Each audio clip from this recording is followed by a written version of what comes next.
In the final months of the Second World War, as cities burned and armies crumbled, a new kind of silence began to settle across Europe. A silence filled not with peace, but with secrecy. Entire units disappeared from records. Trains left stations that no one remembered dispatching.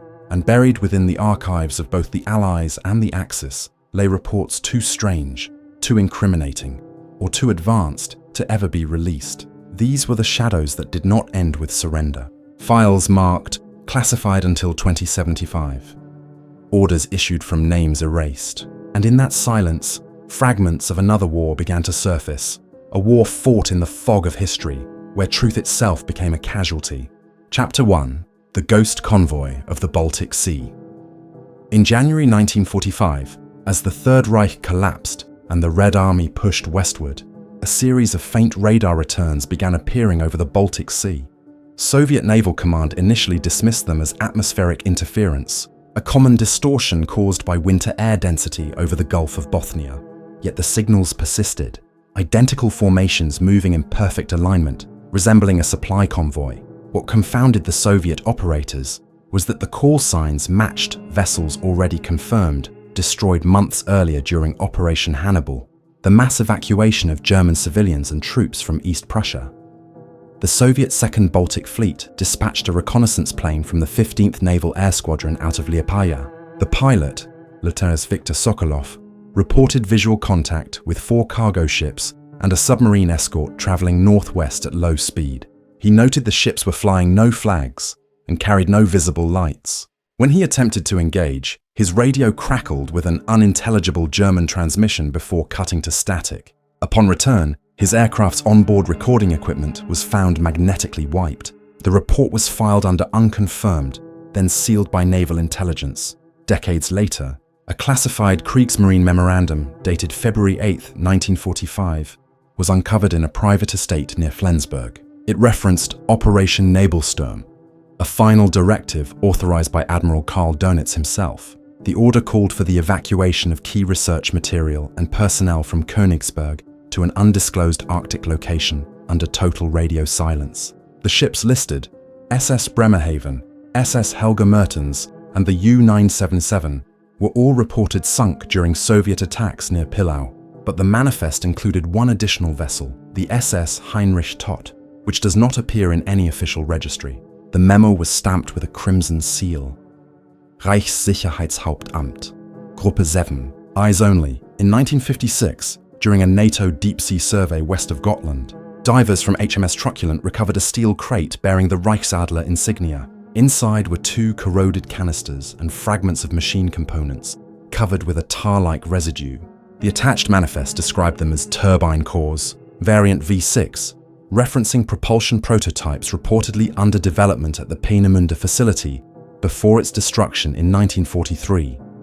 However, the metallurgy of the components did not match any known alloy from the period.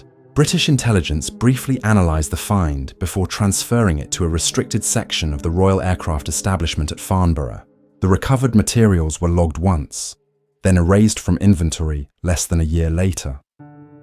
Civilian fishermen in the late 1940s reported eerie lights under the water near the same coordinates. The Swedish Maritime Agency dismissed the claims, though some trawlers were quietly redirected to new routes after several vessels experienced unexplained compass failures. In 1967, a joint Soviet-Swedish expedition revisited the area, using magnetometric scanning to chart the seabed. The readings revealed multiple large metallic objects embedded in the silt, aligned in formation as if frozen mid-transit. The operation was abruptly terminated, officially due to weather. Unofficially, a member of the research crew later claimed that 2 divers failed to return from a descent, and that the recovered footage was confiscated by military observers. In 1994, Swedish historian Lars Ekelund obtained declassified Soviet microfilm referencing Convoy K-45, Phantom Targets, 2317 ARs, March 3, 1945. The document included a notation in red pencil, "Do not pursue, subject of strategic sensitivity."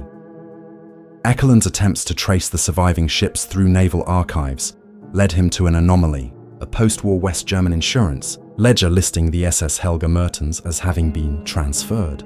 to a private holding in Argentina in 1947. The file contained a faint watermark of the Bundesnachrichtendienst, the West German intelligence agency. When he contacted them for clarification, he was told no such record existed. Echelon's subsequent interviews with retired Kriegsmarine radio officers uncovered a chilling consistency. Several recalled hearing orders relayed under the call sign Eisvogel, believed to be a command signal from Dönitz's headquarters. The messages instructed convoy leaders to proceed beyond the horizon line and initiate Phase 2. None could explain what Phase 2 entailed. One former officer, Hans Kruger, recounted an unmarked submarine, possibly U-977, refueling at Bergen in May 1945 under the guise of a medical transport. Kruger claimed it carried sealed canisters identical to those later found near Gotland. In 2011, a private diving expedition financed by a Swedish documentary company located what appeared to be a partial shipwreck resting 80 meters below the Baltic surface. The hull bore no name, but the steel composition matched wartime German manufacture. Drone footage showed remnants of crates and uniform fragments, one clearly marked with SS runes. Before further investigation could proceed, Swedish naval authorities cordoned off the site under maritime preservation law. The divers' footage was confiscated and the expedition license revoked. The official reason cited, unlawful salvage of historical property. To this day, Baltic sonar arrays occasionally record faint rhythmic signals, short, repeating bursts between 2 and 4 MHz, emanating from the same grid square where the wreck lies. NATO's Maritime Monitoring Center classifies the signals as environmental interference. Independent researchers disagree, noting that the pattern mirrors encrypted Kriegsmarine transmission protocols used in 1944. In the archives of the German Federal Maritime Agency, one redacted note remains attached to the original survey file. Convoy did not sink. Convoy transitioned. The truth of what Operation Nebelsturm carried across that frozen sea has never been verified. Some suggest it was the last desperate relocation of Nazi scientific assets. Others believe it was an elaborate decoy to mislead Soviet intelligence. Yet the unearthed evidence, the missing ship, the unregistered alloys, the erased NATO file, suggests something larger. Whatever left Königsberg in the winter of 1945 was never meant to reach Berlin. It was meant to vanish. Chapter 2. Project Lantern, the disappearing files of Dresden. In February 1945, as Allied bomber formations prepared to strike Dresden, the Reich Security Main Office initiated a highly classified evacuation of the city's archives, codenamed Project Laterne. The operation was executed under the supervision of SS Obersturmbannführer Heinrich Vogt, a 38-year-old archivist with a reputation for meticulous document handling and ruthless efficiency. According to surviving personnel files, the project aimed to remove all sensitive material from the Saxon capital that could compromise Nazi scientific, technological, or intelligence programs if captured. The operation began on the night of February 12th, 2 days before the initial air raids. Convoys of civilian trucks, ostensibly used for evacuating refugees, were redirected to secret loading areas near the Elbe River. Archivists were instructed to prioritize blueprints, encrypted communique and research papers relating to advanced propulsion systems, chemical experimentation and communications technology. Witnesses recalled long tables piled with manuscripts stamped with cryptic codes, EMK-42, Project Epsilon, and Signal Rot. Each crate was sealed with tamper-proof wax and logged in a ledger only Vogt was authorized to sign. The final tally listed 1,234 crates, though surviving reports suggest the actual number could have exceeded 1,500.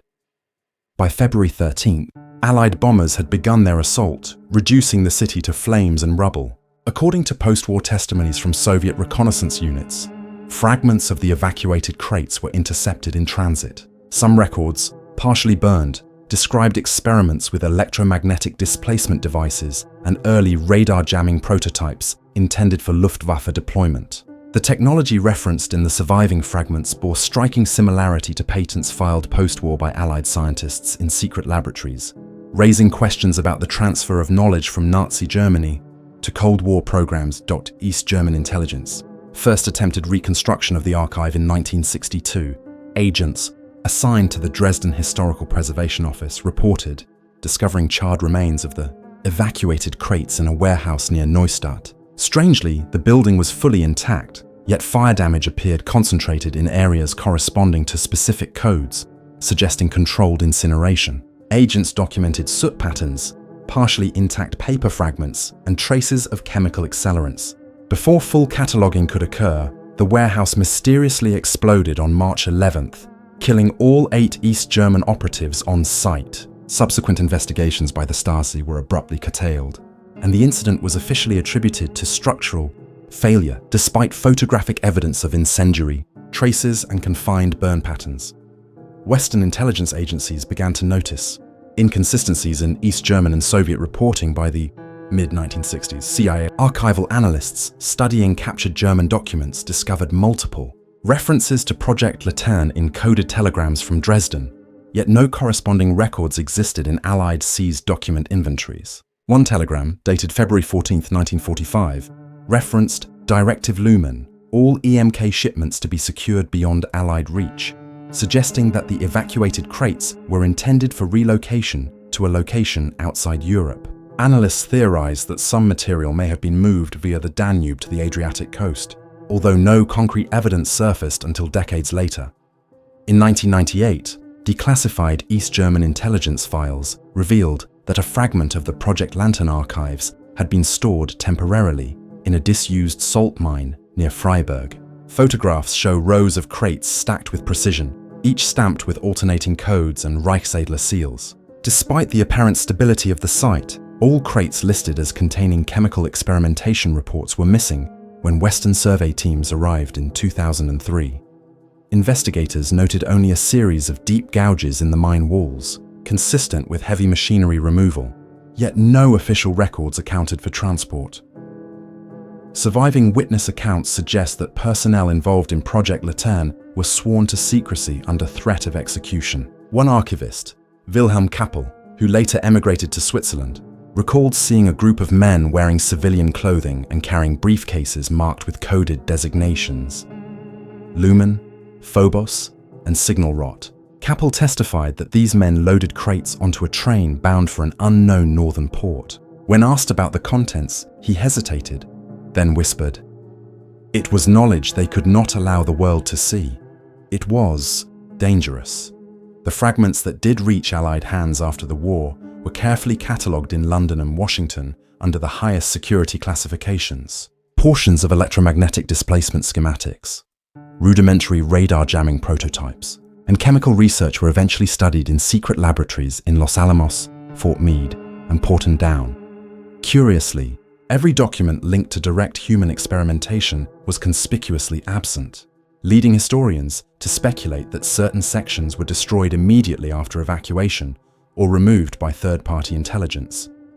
For decades, the true scope of Project Lantern remained obscured. Only recently, through painstaking cross-referencing of microfilm Soviet reconnaissance reports, Stasi documents, and post-war Allied intelligence memoranda, has a partial reconstruction emerged. It suggests that Dresden was not merely a victim of indiscriminate bombing, but a calculated battleground in a struggle over the control of scientific knowledge. The crates of Project Laterne were intended not just to preserve German research, but to place it beyond the reach of advancing armies, an effort to manipulate post-war geopolitics.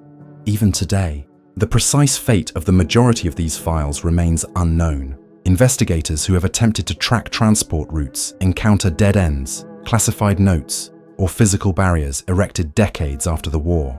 What is clear from surviving evidence is that Project Laterne was more than an archive evacuation. It was a blueprint for secrecy, a plan to ensure that what the Nazis could not use themselves might someday alter the balance of global power. The true reach of the evacuated knowledge, the technological innovations hidden in Dresden's shadows, and the human cost of preserving it remain a mystery, buried beneath the rubble and obscured by decades of deception. Chapter 3: Echoes of Operation Paper Veil. Operation Paperclip is widely recognized as the Allied program to recruit German scientists after the fall of the Third Reich. Yet parallel to it existed a far more shadowed initiative known only as Operation Paper Veil. This covert operation was instituted in late May 1945 under directives from combined Allied intelligence chiefs, ostensibly to extract scientists whose research was considered too dangerous for public exposure. and to erase their previous identities. Internal memoranda from MI6, dated June 2, 1945, describe paper veil candidates as high-risk cognitive warfare researchers and deep atmospheric propulsion engineers who would be assimilated into new identities across neutral and remote territories, including Argentina, Chile, and select Pacific islands. The selection process was meticulous and ruthless. Allied officers, led by Colonel Richard Hargrove of the British Intelligence Corps, cross-referenced captured German military personnel files, research journals, and SS affiliations. Names were assigned to pseudonyms, records falsified, and birth certificates reconstructed. One file from May 18, 1945, refers to a Dr. Klaus Reinhardt, who vanished from Berlin's Central Registry and resurfaced in Buenos Aires under the alias Hugo Stettin. Reinhardt's expertise in high-frequency electromagnetic transmissions would later inform clandestine communications projects in South America and the Pacific, though no public record ever acknowledged his participation. The operation extended beyond Europe. By late 1946, Allied operatives were intercepting shipments of scientific equipment labeled innocuously as laboratory supplies, but actually consisting of partially dismantled experimental devices, oscilloscopes, and radio wave apparatus. These shipments were routed via Lisbon, Havana, and Montevideo. Declassified shipping manifests from the UK National Archives, while heavily redacted, confirm that at least 72 crates were designated under paper veil codes, yet their final destinations are listed only as classified. Analysts have speculated that portions of this material were later incorporated into secret US Navy deep-sea testing, including experiments in sonar disruption and radio wave cognition. In 1973, journalist Martin Dreyfus obtained a copy of a classified British file referencing Project Archangel, which explicitly linked paper veil scientists to top-secret Cold War programs. Archangel documentation details experimental testing of neural stimulus devices intended to influence operator perception at extended distances, alongside records of deep ocean propulsion experiments allegedly capable of deploying submersible reconnaissance units without detection. MI6, when approached for comment, disavowed the existence of both Project Archangel and Operation Paper Veil entirely. 2 weeks after publication inquiries, Dreyfus died in what was officially reported as a vehicular accident, though eyewitness accounts suggest unusual circumstances involving a second, unmarked vehicle intercepting his route in central London. Surviving paper veil operatives often describe the erasure process as psychologically taxing. Dr. Stettin, formerly Reinhardt, documented in a private diary the disorientation of assuming a new identity. Lost family records, falsified education histories, and covert relocation to foreign territories. Communication with other scientists under paper veil was strictly forbidden, enforced under threat of arrest or execution. Intelligence reports from 1951 indicate that a network of surveillance agents monitored these relocated scientists, noting that deviations from assigned identities were met with immediate extraction, or, in certain cases, neutralization, though the terminology is deliberately ambiguous in surviving files. The network extended to South America in coordination with local governments, which received financial and logistical support from both the CIA and British intelligence. These arrangements enabled the establishment of secluded research facilities in Córdoba, Buenos Aires province, and Punta Arenas, Chile, where scientists conducted experiments in relative isolation. Declassified photographs from a CIA reconnaissance program in 1954 show compound structures, partially shielded with lead plating and aerial surveillance countermeasures. These facilities were omitted entirely from maps of the period and do not appear in any post-war Allied base registries, suggesting deliberate concealment. Records also indicate that paper veil participants contributed to clandestine Cold War operations in the Pacific. A 1957 OSS report references experiments conducted on Tinian and Guam, testing deep-sea electromagnetic transmission and unmanned submersible devices. Certain scientists, formerly affiliated with the Reich Ministry of Aviation, were directly involved in these operations, though all documentation was later classified as top-secret special access program. Declassified fragments imply that these projects aimed not at conventional warfare, but at manipulating signal. Propagation across vast distances, a possible precursor to what contemporary analysts describe as early electronic warfare or cognitive interference. Experiments throughout the 1960s, paper veil continued quietly. though its scope contracted due to geopolitical scrutiny. Some former operatives were repatriated under new identities into Europe or North America. Others remained in South America. MI6, CIA, and BND archives reveal sporadic surveillance operations on former scientists to ensure compliance, though precise details are heavily redacted. Internal memos repeatedly stress no contact, no trace, and knowledge containment is paramount. The obsession with erasure was so complete that even the scientific contributions of paper veil participants were attributed to generic institutional projects, leaving few tangible public records linking individuals to specific research outcomes. To date, Operation Paper Veil remains partially reconstructed from fragments of surviving files, defector testimonies, and investigative journalism. Its true technological scope, the full roster of relocated scientists, and the outcomes of the secret research programs remain elusive. Some historians suggest that the operation seeded critical knowledge into both Western and clandestine post-war scientific projects, fundamentally shaping early Cold War strategy. Others contend that the operation was primarily a mechanism to neutralize German scientific expertise, ensuring it would not empower emerging global rivals. In either case, the legacy of Paper Veil is one of secrecy, manipulation, and the quiet erasure of human histories from official record. A shadow war waged long after the last bullets fell in Europe. Chapter 4: The Iron Road to Murmansk. The Murmansk Railway, stretching across the frozen expanses of northern Russia, was a critical artery during the final year of the Second World War, supporting the movement of Soviet supplies and the Allied Lend-Lease program. Yet, beneath its snow-laden tracks lies evidence of one of the most enigmatic German logistical operations of the war, codenamed Operation Schwarzschild.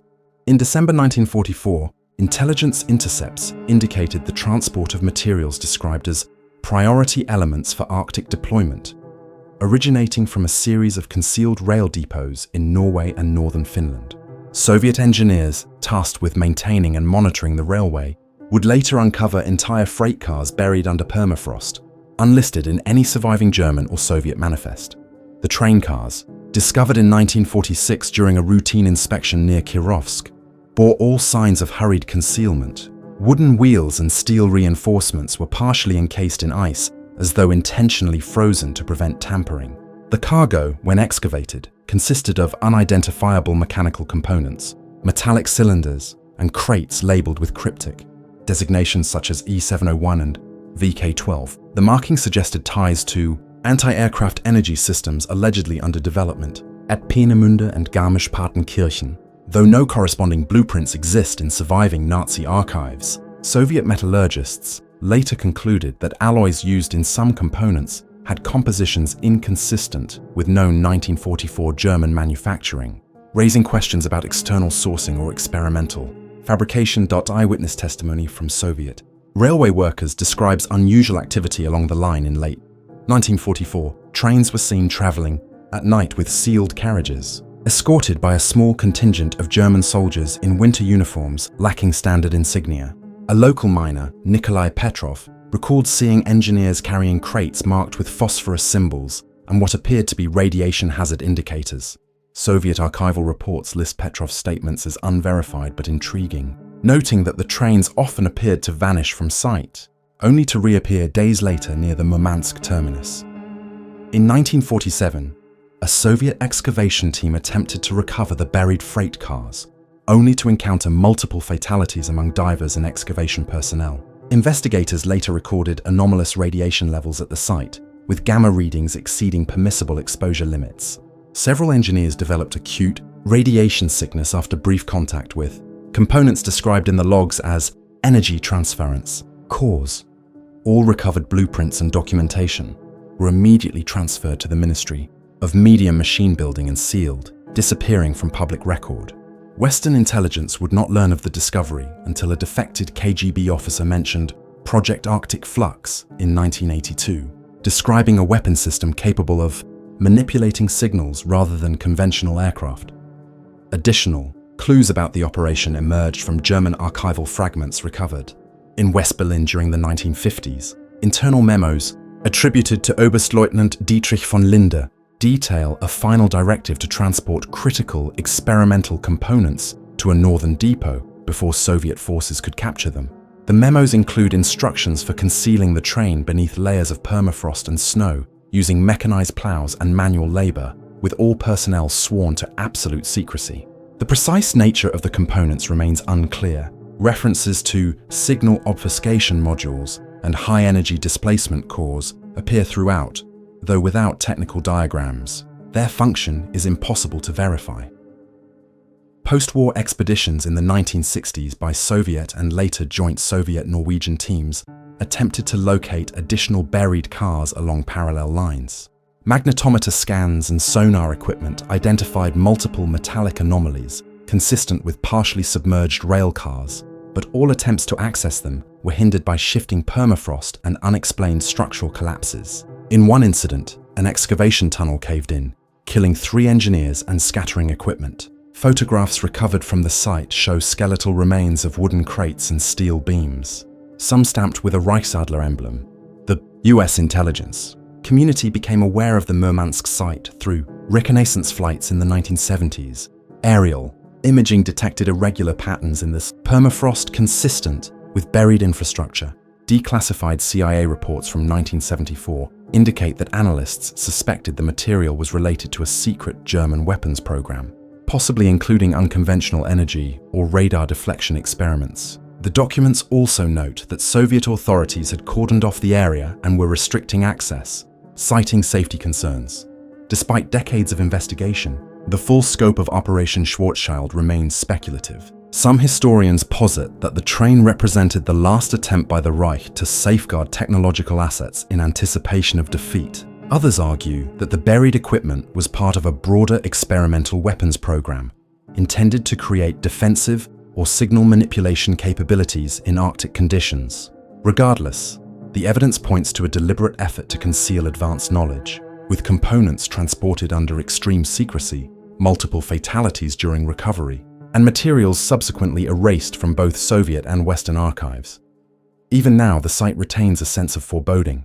Local residents in Kirovsk report occasional magnetic anomalies and shortwave interference in the vicinity of the old railbed. Anecdotal accounts describe metallic glints protruding from the ice during unusually warm summers, suggesting that some remnants may still lie undisturbed beneath layers of permafrost. The Iron Road to Murmansk remains a frozen testament to a wartime mission shrouded in secrecy, a ghostly rail convoy carrying components for devices that may never have functioned, yet whose very existence altered the post-war intelligence landscape forever.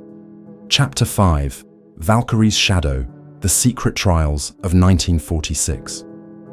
In the aftermath of World War II, while the world focused on the public spectacle of the Nuremberg trials, an equally consequential tribunal unfolded behind closed doors in a remote Bavarian monastery, known to those involved only as Fortschritt 12.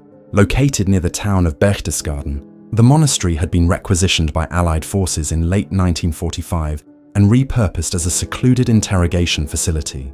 The tribunal operated under the authority of a joint Allied command, composed of select US, British, and French officers, tasked with evaluating a cadre of high-ranking SS officials. Unlike Nuremberg, however, the focus of Fortschritt 12 was not Hitler's generals or overt war crimes, but the clandestine networks and directives designed to preserve German strategic influence after defeat. The primary objective of the tribunal was to interrogate officers involved in the failed July 20th, 1944 assassination attempt on Hitler, not for their conspiracy against the Führer, but for their knowledge of Directive Epsilon, a highly classified sabotage protocol intended to destabilize Europe in the event of a German surrender. Captured documents reveal that Epsilon encompassed a series of covert operations, including hidden arms caches, encrypted radio stations, sleeper agent placements, and methods for manipulating displaced populations to incite unrest. The proceedings were meticulously documented on microfilm, each reel carefully labeled with operational code names such as Schattentor, Eichentor, and Morgenlied. Eyewitness reports from Allied officers who served at Fortschritt 12 describe the interrogation techniques as systematic and psychological, combining traditional questioning with emerging intelligence methodologies. Subjects were placed in isolation cells lined with steel and insulated to prevent eavesdropping. Observers noted that officers were deliberately deprived of personal files and identities to induce disorientation and compel truthful testimony. One surviving transcript, partially declassified in 1991, records a German officer stating, "Valkyrie never ended, it simply changed." Uniforms, hinting at the persistence of clandestine networks. Despite the Third Reich's collapse, the tribunal also sought to extract information on hidden weapon caches scattered across the Alpine regions and the northern plains of Germany. Interrogation sessions referenced tunnels beneath the Harz Mountains, warehouses disguised as civilian structures, and transport routes involving abandoned rail lines. Recovered maps, heavily redacted and color-coded, indicated storage sites for experimental munitions, chemical compounds, and devices identified only by technical codifications, such as R18 and VZ33. Several officers claim these caches were designed to be activated post-surrender, forming a covert German infrastructure capable of influencing post-war politics and intelligence networks. Progress of the tribunal was abruptly curtailed in 1949. Records indicate that all microfilm documentation, along with physical files and witness notes, was seized by US occupation forces and transferred to secure storage in Wiesbaden. Photographs taken of the monastery interior show empty shelves and sealed cabinets. Yet rumors persisted of hidden compartments containing unprocessed evidence. Subsequent Allied reports mention that the monastery was converted into a military communications hub, effectively erasing its function as a tribunal from public memory. Investigative historians in the 1990s managed to recover a single reel of microfilm from a private collector, confirming the existence of clandestine operations referenced in post-war intelligence reports. The reel contains partial interrogations discussing encrypted radio networks, undisclosed weapon caches, and contingency plans for destabilizing Allied-controlled zones in Central Europe. Analysts studying the footage noted the precise military terminology, indicating that the SS had developed extensive operational protocols intended to persist beyond Germany's defeat. The scale and sophistication of these plans suggest that Fortschritt 12 was not merely a tribunal, but a mechanism for mapping and neutralizing a vast clandestine network that might have influenced Europe's early Cold War dynamics. The secrecy surrounding Fortschritt 12 extended well into the latter half of the 20th century. References to the tribunal were expunged from official records, and the building itself was listed as a restricted military site by the US Army. Only scattered reports, oral histories, and the recovered microfilm reel provide insight into the tribunal's activities. Scholars remain divided over the tribunal's broader implications, whether it successfully dismantled German post-war networks or merely documented them for future intelligence exploitation remains unclear. Local accounts from the Berchtesgaden region recall peculiar incidents in the late 1940s and early 1950s, including unexplained troop movements, sudden curfews imposed without notice, and civilian sightings of armored vehicles at the monastery grounds. These anomalies lend credence to the theory that Fortschritt 12's operations extended beyond mere interrogation, possibly serving as a staging ground for Allied oversight of remaining German clandestine capabilities. The statement, "Valkyrie never ended, it simply changed uniforms," captures the eerie persistence of these networks, implying that even as Europe celebrated liberation, shadows of Nazi strategy lingered, quietly adapting to the emerging geopolitical landscape of the Cold War. Fortschritt 12 stands as a testament to the complexity and depth of wartime secrecy. While Nuremberg addressed the visible crimes of the Third Reich, this shadow tribunal pursued the invisible machinery of power that sought to survive its fall. The surviving evidence, though fragmented and heavily redacted, suggests that hidden agendas, buried weapon systems, and clandestine plans persisted well beyond 1945, shaping intelligence priorities and influencing the balance of post-war Europe in ways that remain partially obscured, waiting to be fully uncovered by historians with access to long-restricted archives. Even after decades of excavation into secret files, missing trains, and vanished scientists, the full extent of these wartime operations remains elusive. Questions persist about the phantom Baltic convoy, the hidden archives of Dresden, the relocated mines of Operation Paperveil, the buried devices along the Murmansk Railway, and the Shadow Tribunal in Bavaria. What knowledge was truly erased, and how much continues to shape modern geopolitics without public awareness? The evidence hints at a world layered with concealed experiments, unrecovered technology, and intelligence decisions whose consequences may still ripple silently across continents, waiting for the next historian to connect the fragments and illuminate the shadows that linger long after the guns fell silent.